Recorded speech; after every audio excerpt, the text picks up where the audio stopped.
the fall of 1969, a bright-eyed, eager young student began his studies at the American Baptist Seminary of the West in Berkeley, California. His journey to this point had not been without conflict. At the age of 16, he had committed himself to full-time Christian service, walking the aisle at the invitation of his pastor father.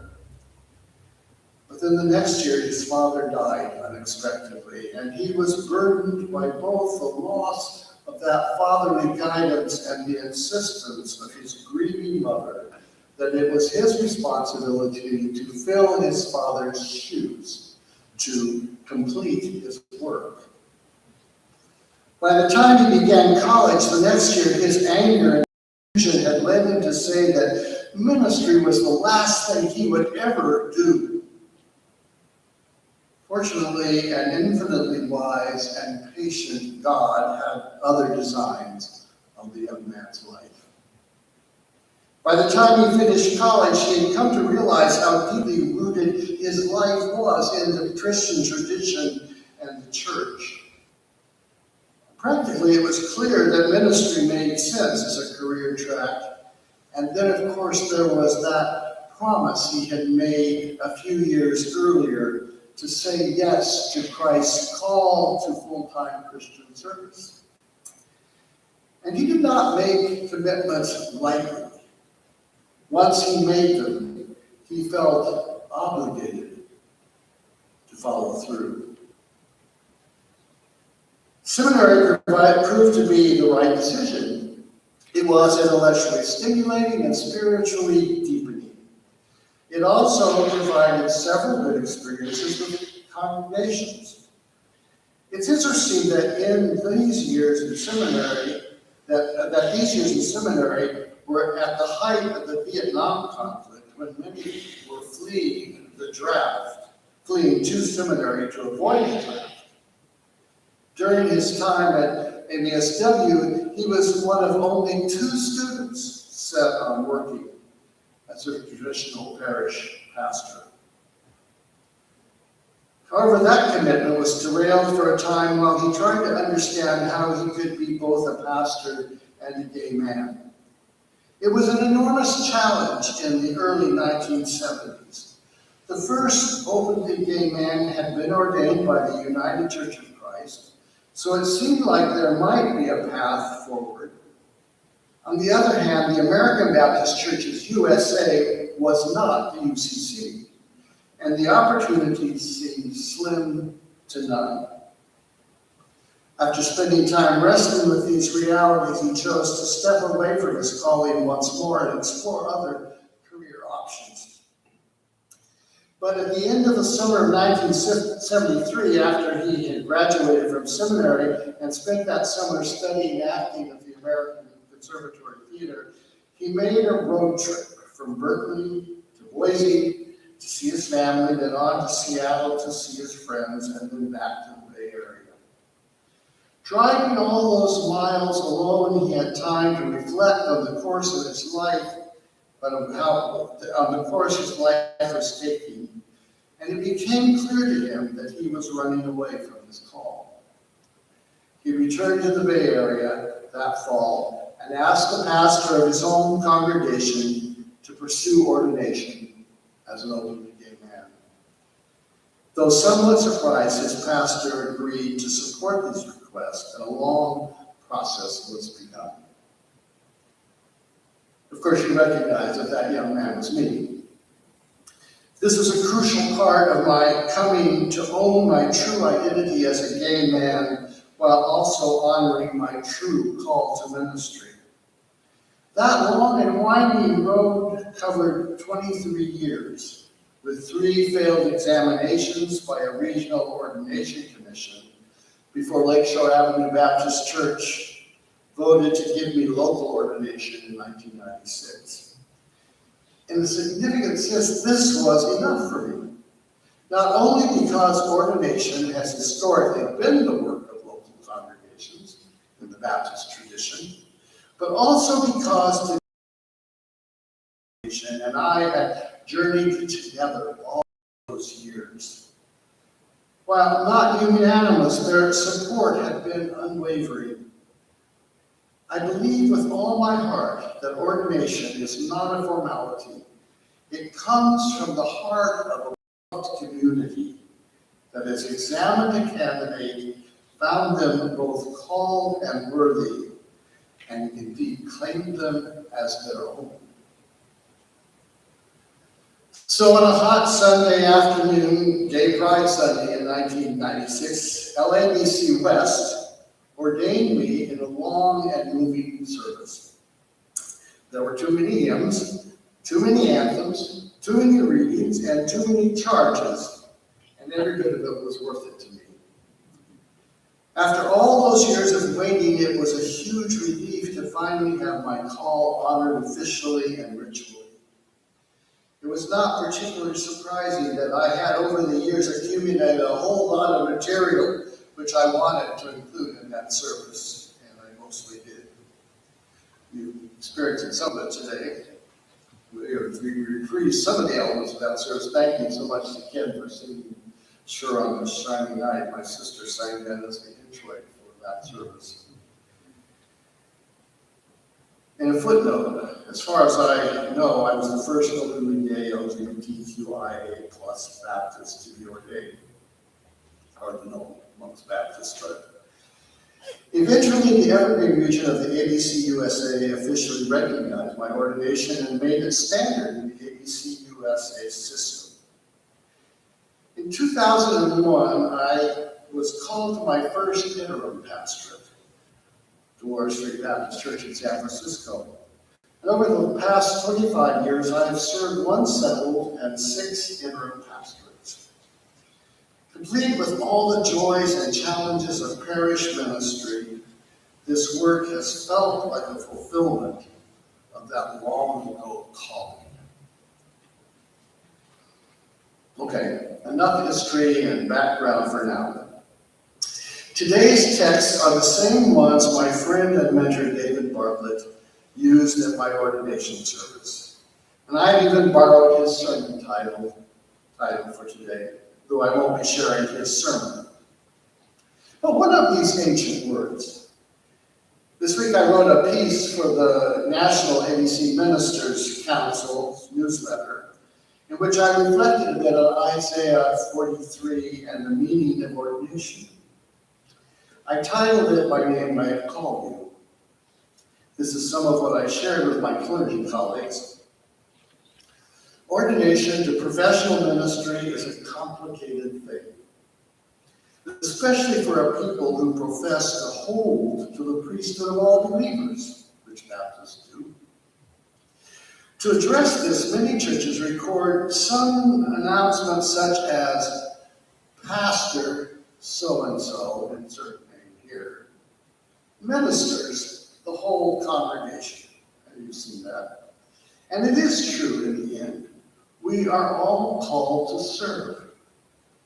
Much has been written to explain and justify the role of professional clergy, institutional guardian, servant leader, first among equals, shepherd of the flock, leader of the pack, and even CEO. I realize that the current institutional structures of the church seem to require professional leadership for both good and ill.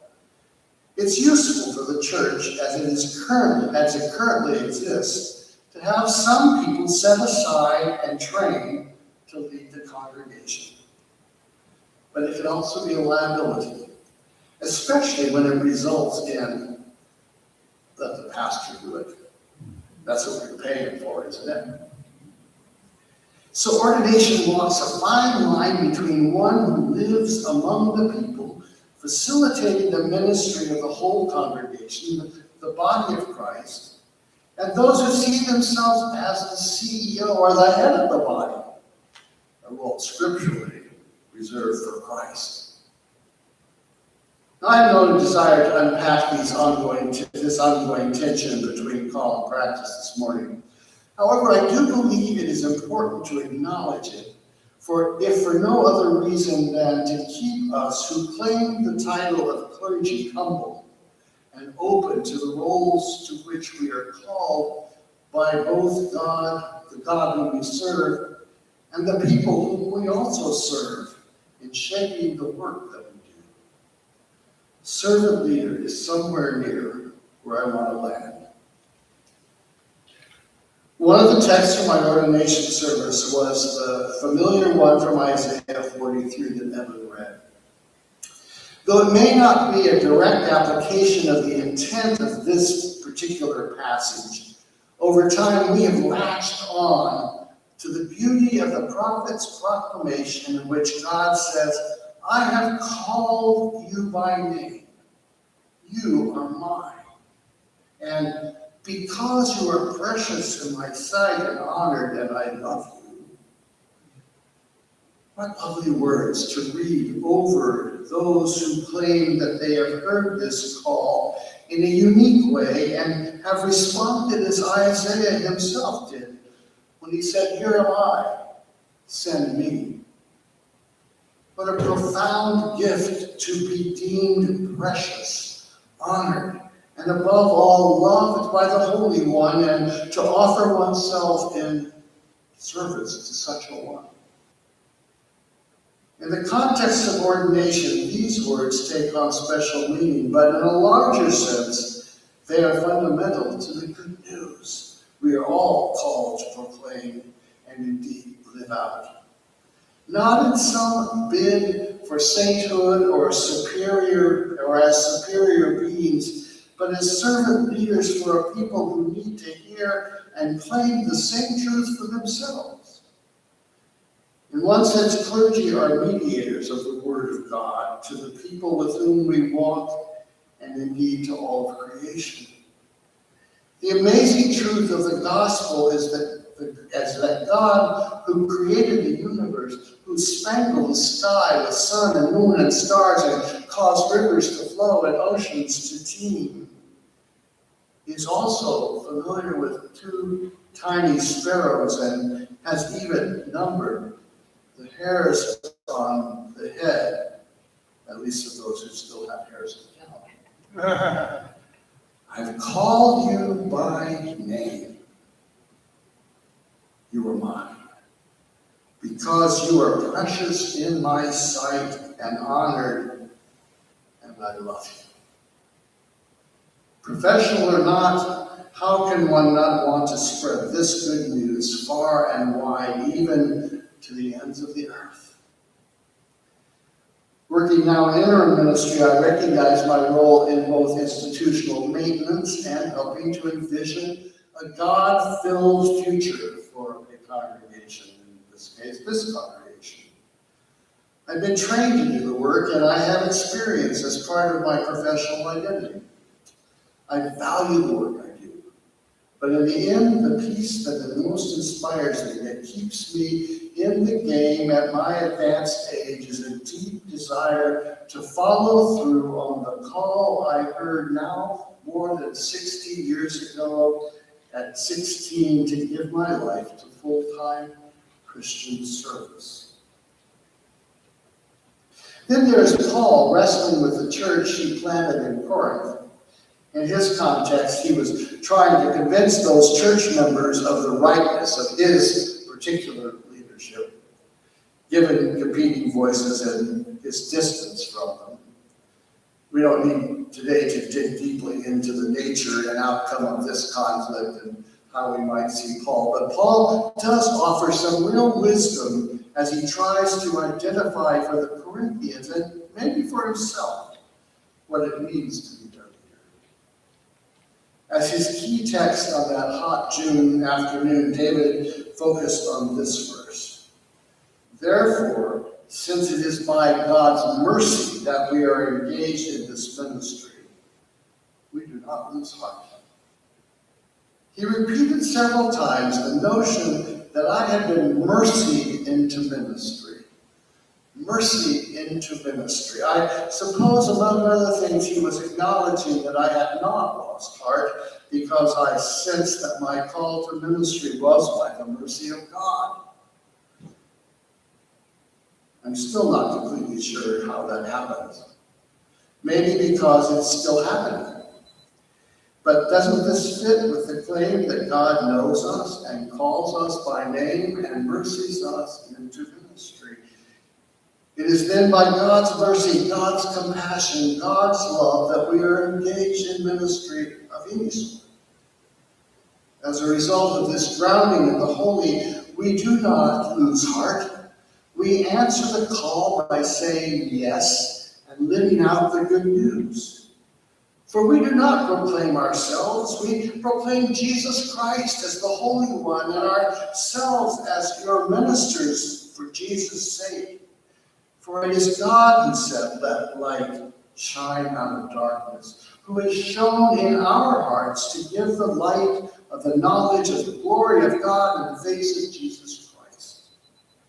To be mercied into ministry is minimally to let our little lights shine. It's true that as a youth, I had an incomplete vision of what it meant to answer that call. I did feel that strong tug, which has never gone away, that sense that God had something for me to do, and I needed to say yes.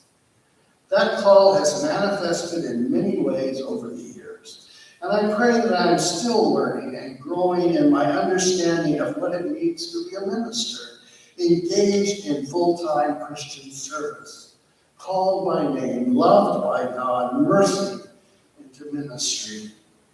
I hope and pray that's true for you as well, my friends.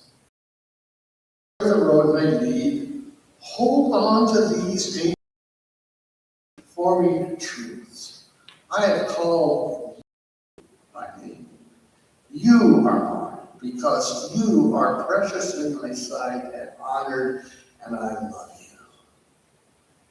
Therefore, since it is by God's mercy that we are engaged in this ministry, we do not lose heart, and we let the light shine out of the faithfulness to Jesus the Christ,